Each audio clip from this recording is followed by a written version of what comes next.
Hello everybody, welcome to our panel today. We are going to be discussing all things low vision. My name is Dr. Amy Kavanagh. I am your hostess with the mostess, and I am a blind activist and gamer. And I'm going to hand over to each of my panel to introduce themselves first. I am going to go to my headset twin, Alicia. Tell us all about yourself. Hello, I'm Alicia Pren. I am a player experience specialist at Next Games.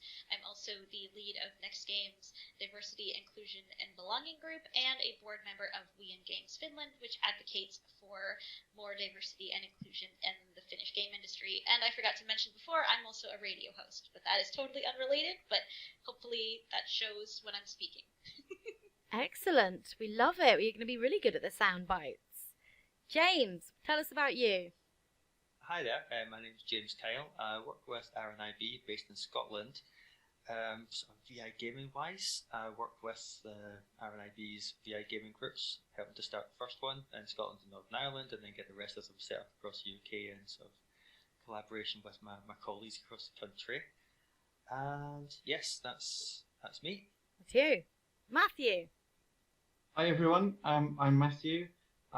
By day, I'm an accessibility consultant with TPGI, mostly on web accessibility, and I am also co-chair of the W3C's Accessible Platform Architectures Working Group, and I'm low vision. I have nystagmus and ocular albinism.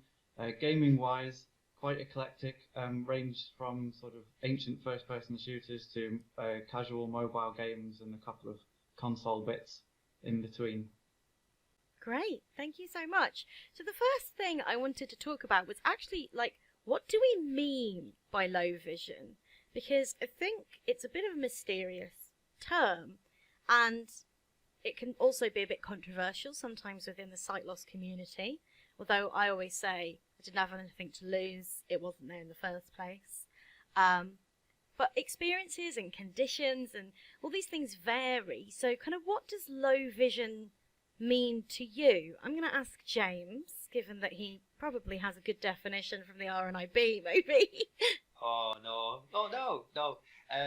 I wouldn't say I've got a very good definition. I mean, low vision to me, it can mean so many things. Like, so many people have their own way of defining or describing their vision. And there's such a broad spectrum to sight loss. I mean, the number of possible conditions is just mind-boggling, On any given day, I'll be talking to, I could talk to a dozen people, and every person has, could call themselves blind or with low vision, and they could all have a completely different sight condition that affects their sight in unique and interesting ways. So, yeah, it is a very hard term to pin down. For sure, yeah, but I know for sure I've got low vision is what I have. At least I can say that. Alicia, what about you? So this is something I've always struggled with, right? Because I don't know many other low vision people. It's actually a really recent thing for me, thanks to Twitter and Ian Hamilton and all these wonderful people who've connected me to other blind and low vision people. So for me, I've always just identified as blind because I felt like when I'm trying to explain my vision to other people, especially sighted people, it's easier for me to tell them I'm blind because then they just assume I see nothing, and then I get the help I need.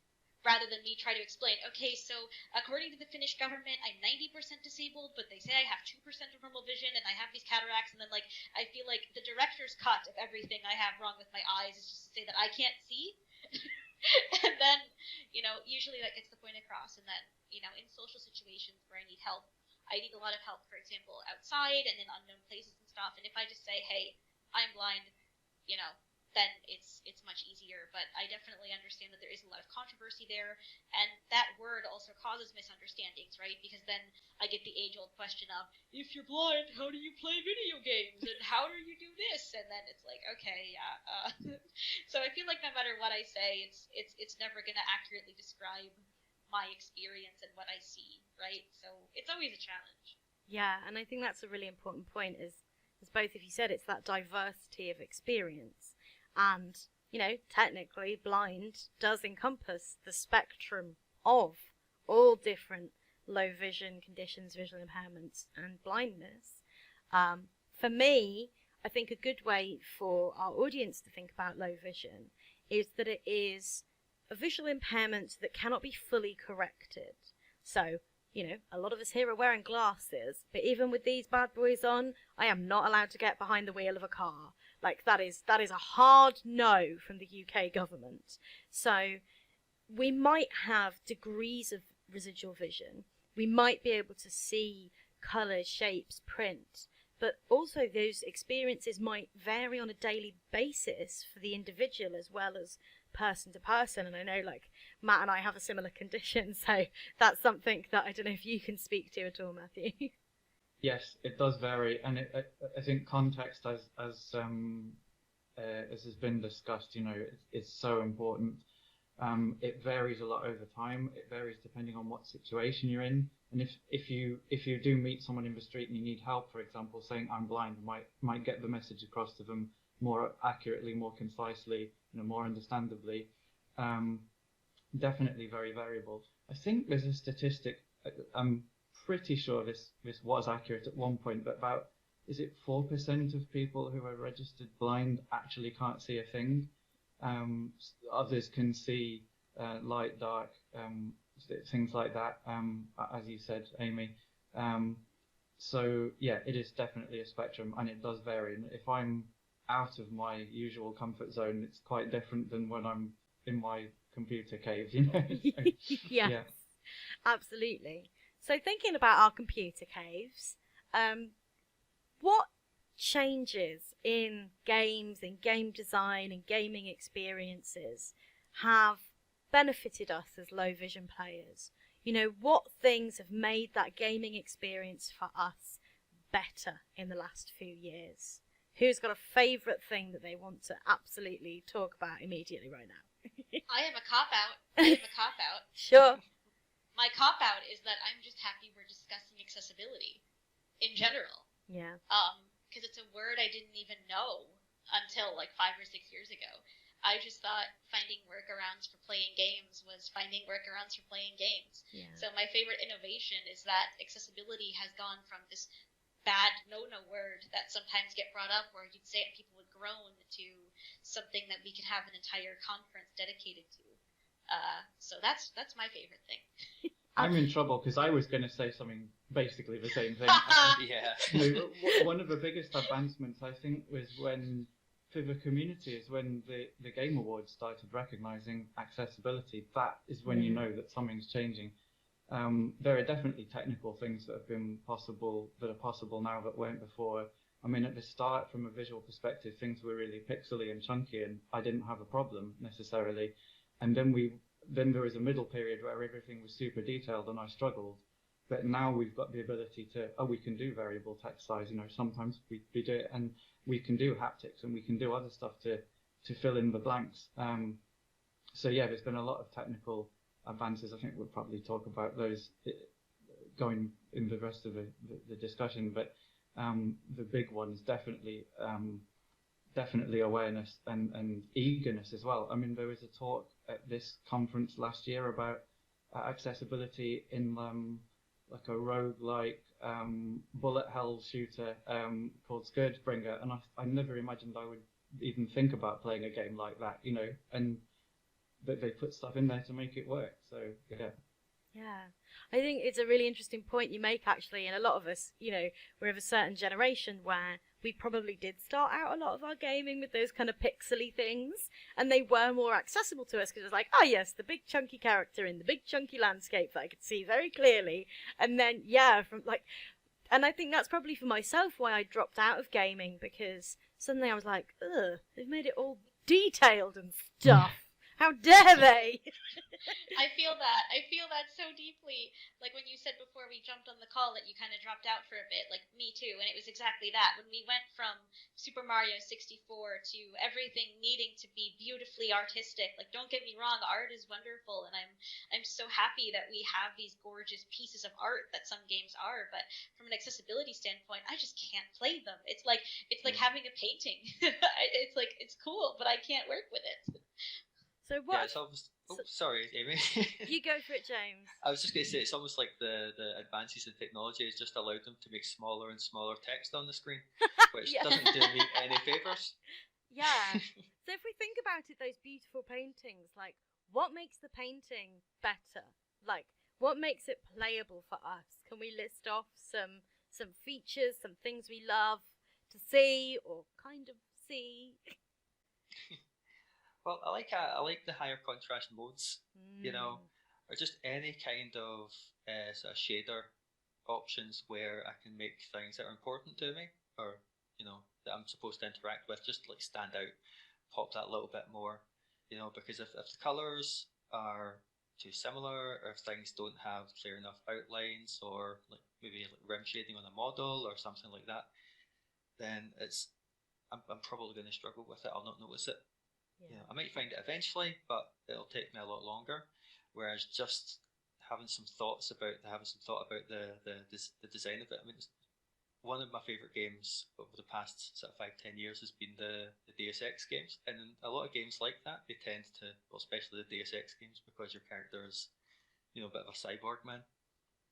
He looks at things and it'll put little boxes around things that he can interact with, and that's great because I'll see, even if it's not that visible, in terms of contrast, I'll see the change, if not the thing that it actually is, which can be enough. So yeah, like contrast modes and just having some thought about the way things are rendered really helps me. I love stuff like that when it's an in-universe thing. So one of the best examples of that is, for me, in terms of contrast, would be Mirror's Edge.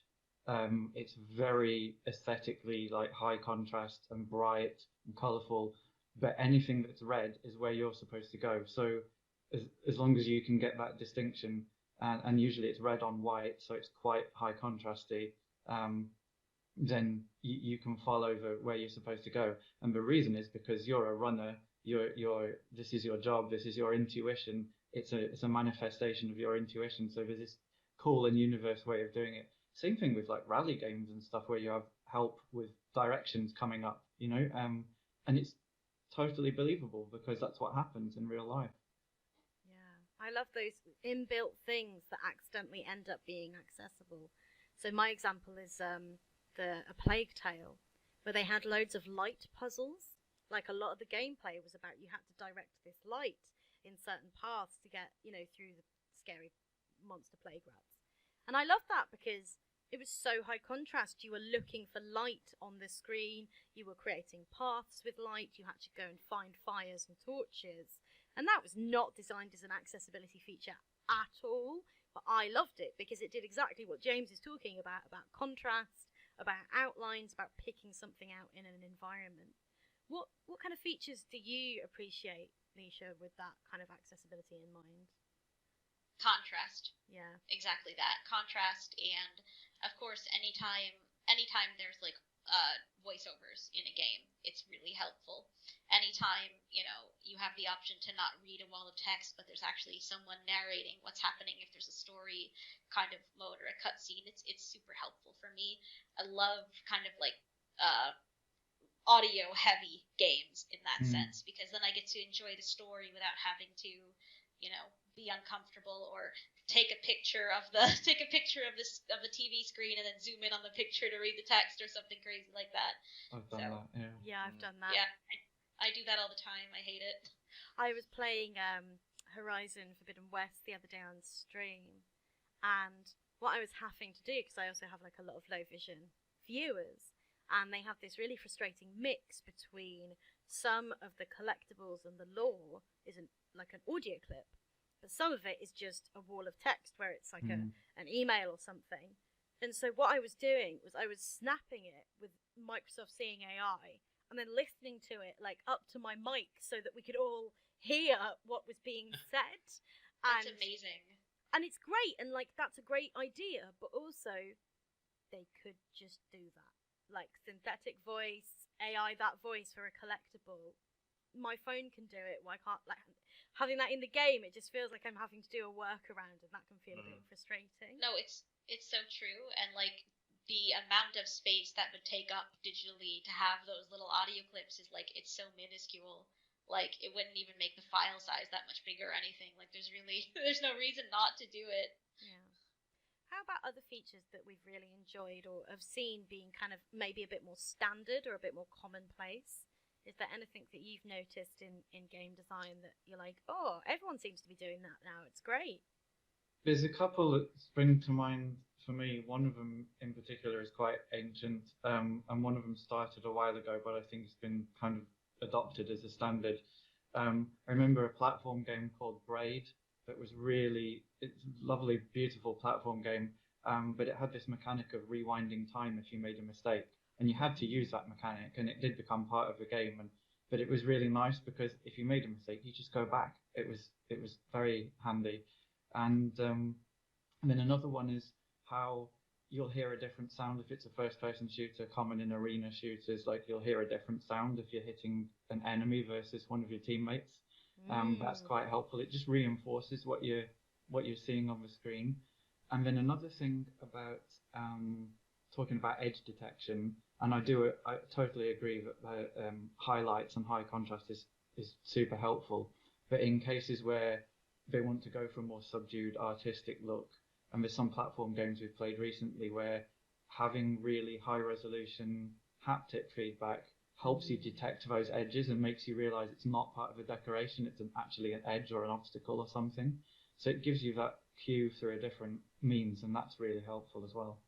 Yeah, I mean, I fall off everything. Yeah. Like, I fall into parts of your game that you never intended people to fall into. Like, I get stuck, like, inside a tree because I've fallen off a cliff in a narrative game, and they're like, no one will fall off this cliff, and I live in that tree until I can reset that game. It is a running joke on my streams that, like, I will fall off everything. So yes, more edge detection would be amazing. What about you, James? What are you loving finding in games?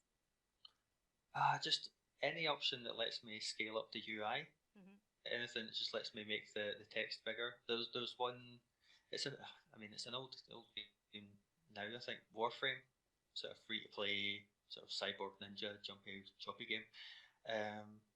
That had a UI scaling mode which let you make it massive to the point where it will just UI elements will bleed over one another when they appear on the screen, and it goes way beyond the designed limits of it probably, but that's where I would set it, because then I would know kind of what was happening, where my health was at, what items I was picking up, and things like that. And I like it when they design UI scaling to do that, because often I get very excited when I see UI scaling. I think, oh, brilliant, I can make the UI bigger, and then I realise that it only goes so far before the UI kind of breaks, and the game becomes like basically unplayable. Sort of UI scaling designed for bigger monitors rather than accessibility. But I'll take it where I can get it. If it works, it works. Yeah, I think we can all agree that when people describe thing as like largest, it is not the largest. We want it bigger, people. And I really like that idea around monitors, like especially with PC gaming, being like, my setup here is I've got a standard PC monitor, and then my other monitor is a 48-inch television. Like, that is what I play games on, and it is arm's length away from me. Yeah, so having that, being able to configure that would be awesome, Source. I would love that. I mean, there was one, another example of it was the Division 2, which was great. That game let you configure the size, not of the whole UI, but you could really sort of go granular and make certain parts really big and leave other parts that maybe you didn't use so much. Like I'm not going to use a chat window or something, so I can have that tiny, but the map, all the other stuff, I'll make that as big as it can go. Yeah, that's a really good point. Something that was mentioned earlier was a kind of like audio design. You were talking about that, Matthew. And I wondered if there was anything in audio design that is kind of accidental, but something we all really rely on. Those different sounds that give us cues about our environment, because as blind, low vision people, that's how we navigate life. So actually when we put it into that gaming environment, I find it really useful when you have musical scores that are like, the scary thing is happening, the scary thing is happening. Oh, you've killed all the people, no more scary music. Like, I take huge cues from that and probably notice it more than other players. What do you think about that, Lucia? How do you do, audio stuff? I was just thinking of some of my favorite games from my childhood, like Banjo-Kazooie and stuff like that, where like you'd be coming closer to an enemy or a specific part of the game, and the music would change. I think Glover also had something like that. Do you guys remember Glover? Glover was awesome. I don't know why, but yeah, like a lot of games like that I used to play back in the day did that, and it helped a lot when I was trying to kind of find myself as a gamer and someone who couldn't see, to be able to really kind of figure out where in the map I was, how close I was to danger based on the sounds. The music would change, or like a certain area of the map would have its own sound or whatever. Like, I love that. I love it so much. Yeah. Any other examples people can think about of those? You were talking a bit about bullets and stuff, Matthew.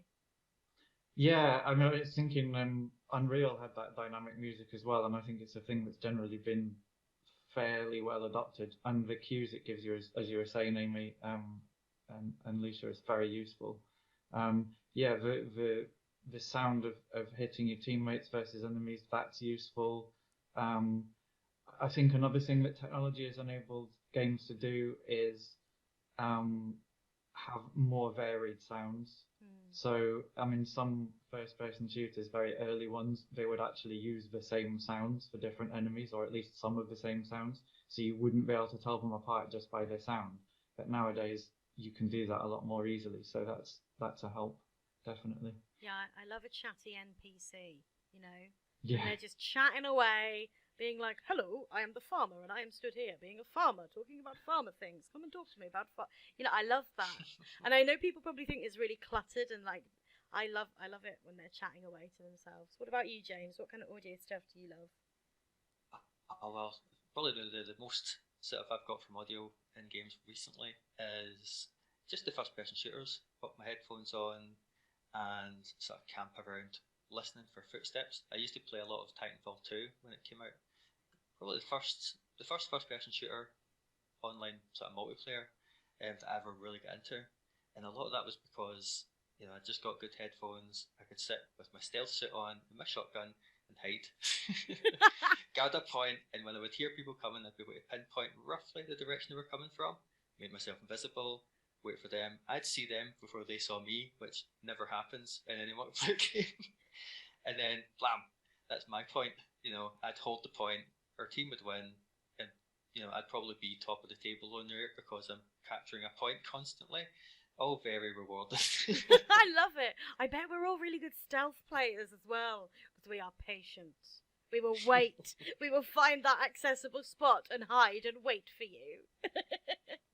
It's really interesting that you talk about multiplayer, because that's something I actually get quite put off as a low vision blind player, because I'm quite scared of the reaction of, all the teenage boys I might come across. But I was thinking a little bit more about community and how we learn stuff from each other as a community. And I know something that's really been important to you, James, and a lot of what you've been doing in your work about building that community. Yeah. I mean, when we started within RNIB building it was actually, I'd thought for a while that we were going to have a bunch of people in our community that were interested in computer and video games, but had never really had anyone talk to them about it. And the way our organisation works, it's pretty rare that we start a group or something on its own without community members coming to us and asking for it. So I was fortunate enough that we had a community member in Ireland come to their local team, and by that point I'd become well known within RNIB as that member of staff that knows all about the games. So my colleague Fiona came to me and asked me if we could sort of collaborate on starting up a group, and within a few weeks we had like maybe sort of 12, 15 people all come together just to have a chat about games. And that's sort of continued since November 2020. So it's a real like sort of lockdown creation. But yeah, we had a mix of people from all across the sight loss spectrum. You know, some people with a lot of useful sight playing a lot of mainstream games, some people with very little useful sight, none at all, even playing mostly games on mobile devices through VoiceOver, and in some cases as well on Alexa devices, which, you know, with that sort of natural sort of speech interface and no visual element to it, or at least, you know, with most of the models, it's potentially a great medium for gaming for blind people. But we'll see. So the community group, you know, came together actually really quite quickly, and we've since then started sort of bringing together other groups across the country, most recently in the southwest of England and Wales, I think it is. That's amazing. I think what you said before we started recording our chat is you made a really good point around, you know, for blind people, they get that, you know, there are audiobooks for the books, and that there are braille things, but like actually there's not always an understanding that we want to play games and that we can play some games, and that there's a whole market and a whole community out there of people that are really interested, and there's not often enough information about what is available. What's your experience of that been, Matthew, around kind of reaching people and telling them about stuff? So I've learned quite a lot from fellow gamers with disabilities. I know you do a lot of streaming, Amy. I have watched Sightless Combat stuff on YouTube and learn a lot from that. I tend to find it difficult to keep up with streams with chats and things in them, but I mean, in terms of when you're actually playing a game, now we've got voice chat in games, so that's all cool from that perspective. But I really like the fact that you can go back and revisit streams and pause it on a point that you were struggling to keep up with at the time, and you can replay it, and you can even see what the chat was at the time. It's actually quite easy to do stuff asynchronously. And I've met people, I've learned from people virtually and IRL at this conference. In fact, in people with different types of disabilities. I met the person behind Voiced Gaming YouTube channel and learned so much about that. Really interesting stuff. So there's so many avenues now for sharing knowledge within the community, and also I'm a bit scared of playing sort of multiplayer games. Originally it was because of the chat. Now not so much a problem, but generally just the pace of it. But in terms of playing games with friends, collaborative games like Starship Bridge Simulation type stuff, you can each do something that you're good at. So that's a really good thing because you're working together and you can do something that plays to your strengths. So that sort of thing is really good. And then also, especially during the last few years, playing computer versions of board games has enabled me to play board games that I never would have been able to play properly IRL. So that's been pretty cool. Scrabble! You can finally play Scrabble! Like, it's like this whole cultural thing that people grew up playing Scrabble, and I was like, frickin' Scrabble. I don't even see the stupid tiles. Now I relate. Yeah! And now you can... I relate so well.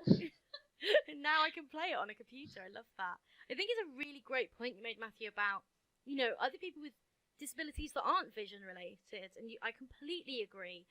And there are so many times, and you know, I hope it's happening in the Discord of the chat now, where we're going to talk about something like haptics or UI scaling or audio environments, and there's going to be all sorts of other people saying, "Oh yeah, that would really help me for my disability, my impairment." You know, there's loads of stuff that I know cognitive accessibility advocates talk about with, you know, getting the information in an accessible format, that, you know, having prompts, having audio cues, having additionally voiced information really assists them. And I think that's what I always say when I talk to game designers. I say, yeah, okay, well, I'm asking you to design this thing, but there's going to be loads of other people that will benefit from this. And I think that's why it's really great to be part of that wider community, to learn, to do that shared advocating. And Leisha, I know that it's quite new to you, a lot of this, and I wondered, like, from your perspective, what could we be doing better as a community to be finding people and telling them about this stuff and opening up gaming to them? So I think, do you mean like talking to like people in the industry who are not disabled about making these features, or do you mean reaching out to people within the kind of broader disabled community and telling them more about the I features guess that both. exist? I suppose I was thinking first about, people who maybe are blind or have low vision who think, oh, I can't play video games. That's not for me. I'm not allowed. Ah, yeah. So in that case, I mean, it's hard because a lot of that is also kind of environmental, right? Especially like I'm lucky in that I was raised by a blind parent. So I was grown up or raised and grew up being told that I can do everything that everyone else does, and there's no reason to other me, right? But it's super hard for like other parents or parents who are not blind themselves, who are raising disabled or blind children, who then have to be like, oh well, can they? And the answer is yes. Yeah. The answer is emphatically yes, they can. And they should, because it's a great way to be a part of a community. It's a great way to make friends. It's a great way, especially when talking about like digital games. If they can get over that fear or discomfort playing multiplayer, it's a great way to make friends who are interested in the same things that you're interested in. And when you build those friendships and those relationships through gaming, you could realize that you have other stuff in common too. So it's a really good stepping stone to, not being isolated and to feeling like you're part of something. And as a community manager myself, like this is this is so important, and I see it every day at work. People come together because they both play the same game, and then they find out later on that they also like the same band, or something like that. So it's so important to have that community. And I think, I think there's no such thing as a person who should not play games or who games are not for, because games are for everyone. Absolutely. Hear, hear.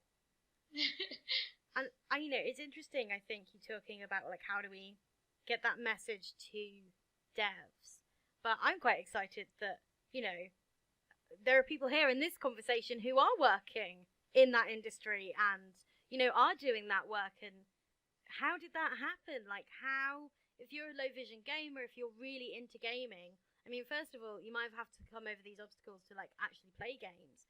But like the idea of being a dev or being part of a studio, that feels super impossible.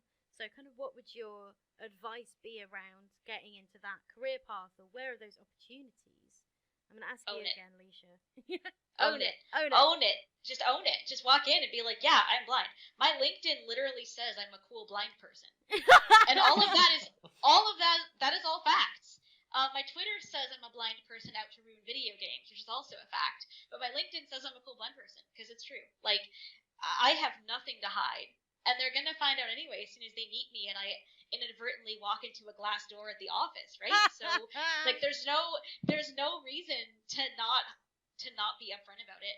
And I feel like the fact that I am so unapologetically blind helps people in a way, because it forces them to accept the thought that this person can't see.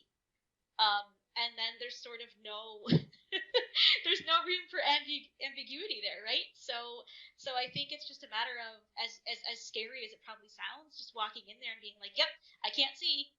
What are you going to do about it? This is who I am. It's not going to change.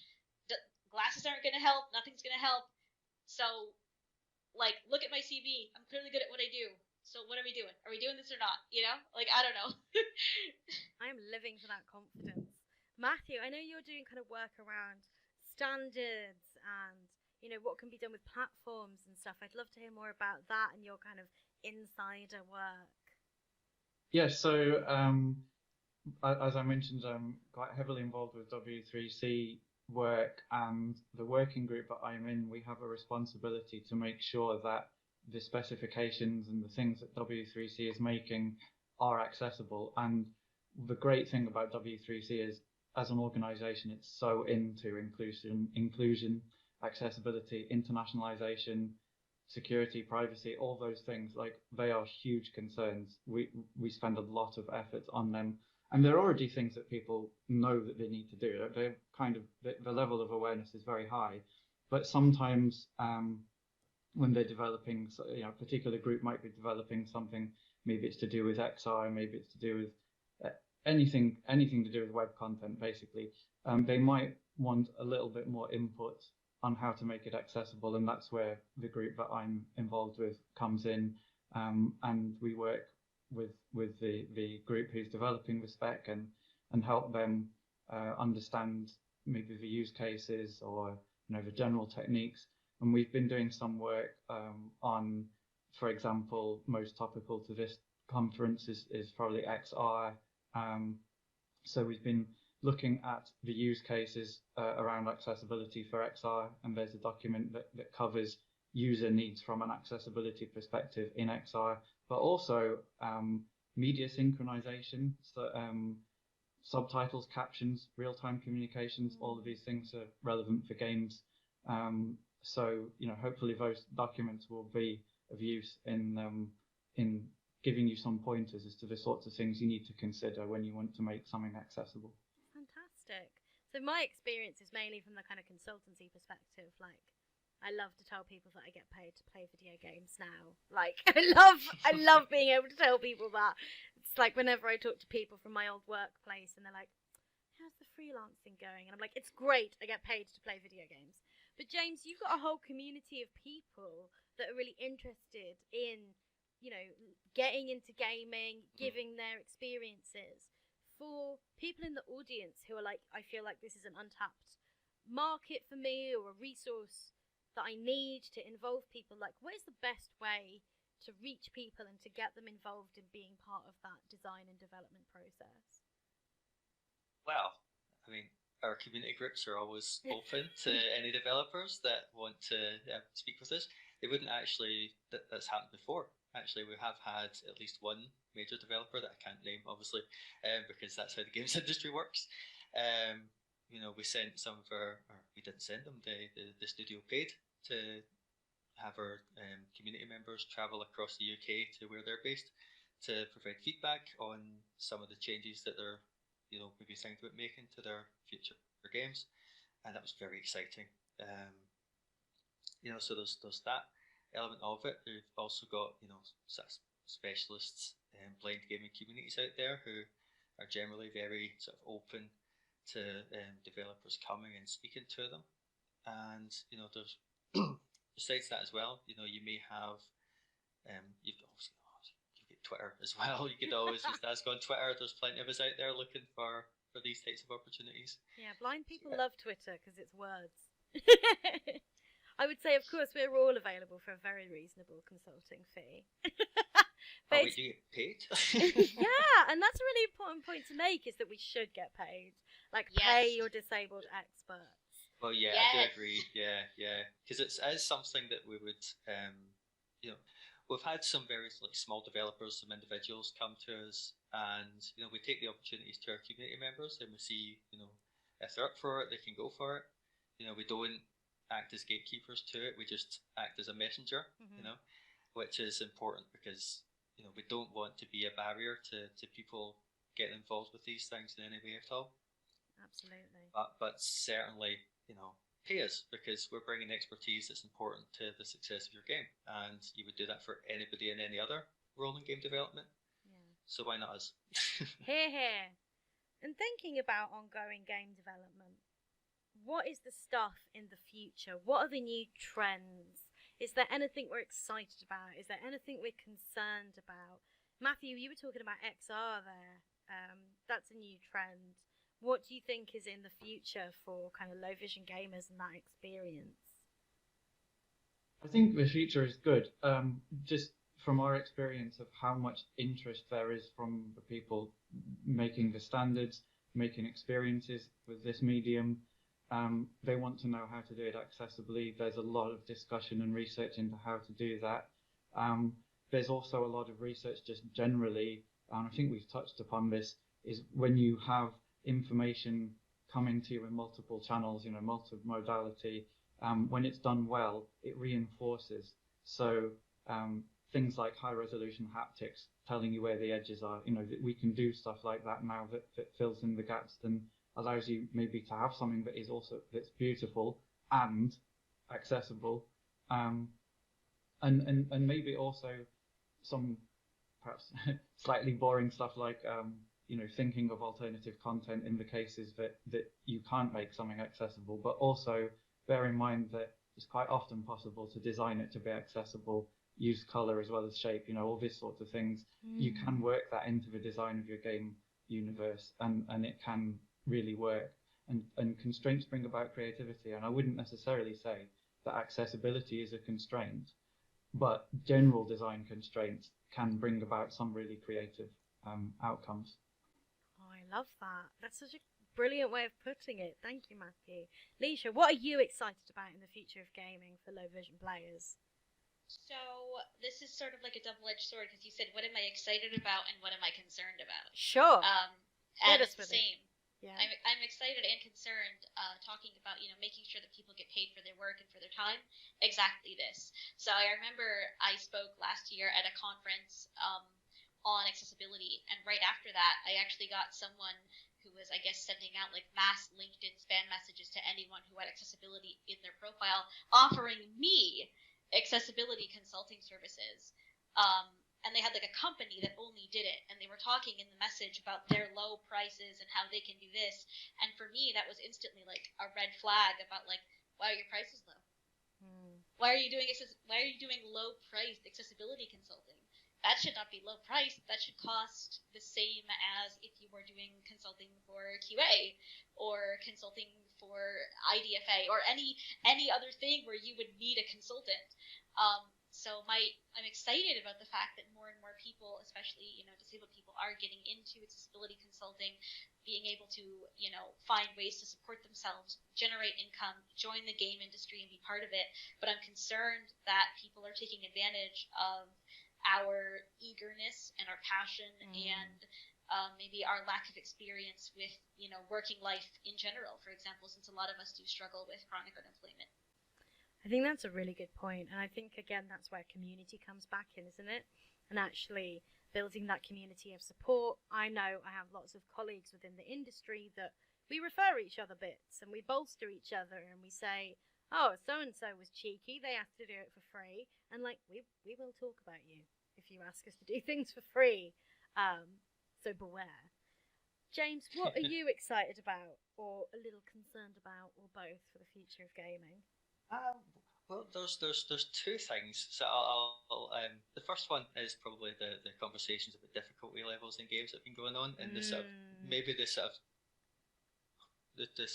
movement maybe away, hopefully, from difficulty settings as just being like a linear scale, and more towards having a more sort of holistic approach to develop the game difficulty, where there's many more scalable options, and give you you go in and tailor the game to your particular tastes, to your particular sort of, to sort of adjust to things that maybe cause you more issues than other people. The other thing that I'm actually quite optimistic about as well, is that I'm going to bang the RNIB drum a little bit here, but there's also there's not a lot of research on what's on the state of VI gaming, how many people are playing games, what they're playing, and things like that. So the RNIB has this big piece of research which you've probably heard about on this conference, and that will provide a statistical data foundation for not just our services but anything else VI gaming wise that other people want to build on, which is really good. I think it's something that's been sort of kind of lacking. There's a lot of anecdotal evidence, developers saying, oh, I made my game accessible and then I made lots of money or whatever, but it's difficult to sort of build a case for making games accessible in terms of like return on investment on things like that if you don't have a broader data set. But I mean, that'll probably all be, I'm not involved in the RNIB research really at all, so I don't really know too much about what's happening. But don't worry, a moderator will be putting all the links in the chat right now. What am I excited about and what am I nervous about? I am really excited about the opportunities, kind of like Leisha's saying. And one thing I'm super excited about, and something I'm quite personally invested in, is audio-described gaming adverts. That is something that I think could become increasingly standard, and I love audio-described gaming adverts because then I can be involved in the hype just like everybody else. And then for me, it's a It's a little hop into a slightly bigger leap from audio describing your advert to audio describing your cutscenes, and that is what I would love to happen, especially for me as a person who loves a narrative game. That would be the absolute icing on the cake over the next couple of years, for that to become, like it is in film and TV, just a good industry standard of, audio describing the adverts and the cutscenes. Things I'm a little bit worried about. I'm a little bit scared of VR. I don't know what that's going to be like as a visually impaired player. I think a lot of us have conditions that are going to make it very challenging around depth and kind of navigating an environment using a VR headset. So I'm really glad that people like Matthew are there and doing that work around that. So just to draw us to a close, I'm going to ask everyone to give your kind of like final soundbite, your rallying call. What is important to you as a low vision gamer, and what is the message, the key message that you want everyone to take away from this panel? Matthew, I'm going to ask you first. So we haven't touched on this yet, and I'll be very brief, but I did some work on authoring tools a while back, and I think authoring tools might be the next big step in accessibility, because you can learn a lot from making games as well as playing them, and I would love to see more emphasis on that empowerment that comes from that generally, just across the board in accessibility, not just games. Empowering people to make stuff is cool. I would say I'm excited because more often than not now, if something new is coming up and there's hype around it, I think your idea is great, Amy. But we start to expect that we can actually play it, and this is fantastic. But please make the text size bigger. Okay, text size bigger. We want to be able to design games and play them. From Matthew. James. I had something there, but I've thrown I went completely blank. Come back to me in a second. I'll have it. Please. No worries, Leisha. So this is just a message for all of the people kind of watching and hanging along with us here. If you can't play something, tell the developer. Yeah. Send them an email. Send a tweet. Don't just give up on it and say, well, I guess I can't play this. It's 2022. We're not doing that anymore. If we can't play something, we're telling why we can't play it, and we're giving that advice forward, and we're trying to, make things better for the future. Because there are still going to be games, as great as things are, that we just can't play, but we need to keep the discussion going online, especially about why we can't play them, so that way, the community can understand, and obviously the game industry can then understand better about where we still need to improve. Never stop complaining. Ha! Never stop complaining. That's the message, Leisha. I love it. James. Yeah, I've got it. My brain is working again. So, what do I say is, if you're watching this and if you're a blind or partially sighted person and you're thinking, join a community. Yeah. Whether it's, obviously we have ours at RNIB, but there's plenty of other options out there. Whether it's, watch a blind to a partially sighted streamer and join their Discord and connect with other people there, join one of the various web forums. You've got your audiogames.net, or if you're into mobile games, you've got like Apple Viz. They've got their dedicated games section. There's plenty of options out there, or even just try and start conversations with blind or partially sighted people on Twitter, or the people involved with the games companies, with making the games that you like, about the games that you enjoy playing or that you want to play, but reach out to people and connect with others, because it makes such a difference. Yeah. And we're nice. We're nice to chat to. We're mates. Haven't we been lovely to listen to? Look how friendly we are. Come chat to us. We're nice. I guess my final thing is that my advice, particularly to any devs or studio creatives, is go and play some games designed for blind people, because there are so many features that you can take away and put into your games, and particularly good audio design. We've got like award-winning stuff like The Veil: Shadow of the Crown.